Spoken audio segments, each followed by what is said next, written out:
Monsieur le Président, je voudrais saisir cette occasion pour répondre à l'ambassadeur d'Algérie qui, lors de la table ronde sur les 75 ans de la Convention de Genève sur le droit de la guerre, tenue le 26 août 2024 en Suisse, a cru bon de déclarer avoir, je cite, appris qu'un drone a effectué une frappe dans le nord du Mali, tuant une vingtaine de civils. Et de poursuivre, je cite, ceux qui appuient sur la manette de ce drone n'ont de compte à rendre à personne sur ces frappes. Fin de citation.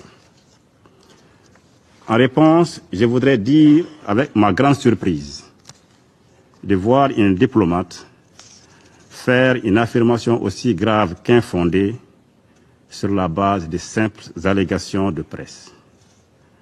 En colportant à la légère ces informations de presse non vérifiées, il se fait le relais de la propagande terroriste dans notre région.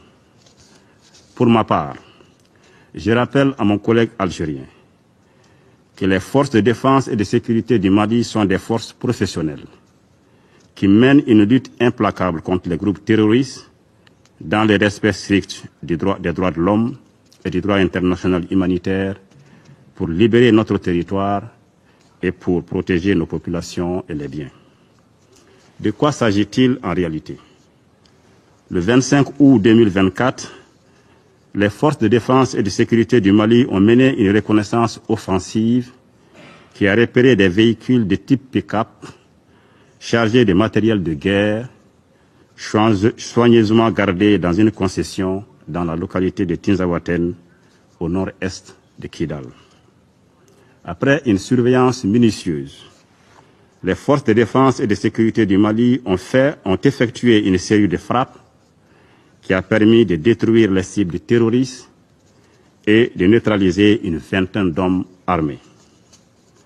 Comme vous pouvez le constater, Monsieur l'ambassadeur d'Algérie, cher ami Amar, il s'agit bien des terroristes que les forces du Mali ont neutralisés le 25 août et non des civils. Je l'invite donc à adopter une attitude constructive et plus respectueuse du Mali et de son peuple, conformément du reste aux relations séculaires de bon voisinage, de fraternité, d'amitié et de coopération qui ont toujours existé entre le Mali et l'Algérie. Je vous remercie, Monsieur le Président.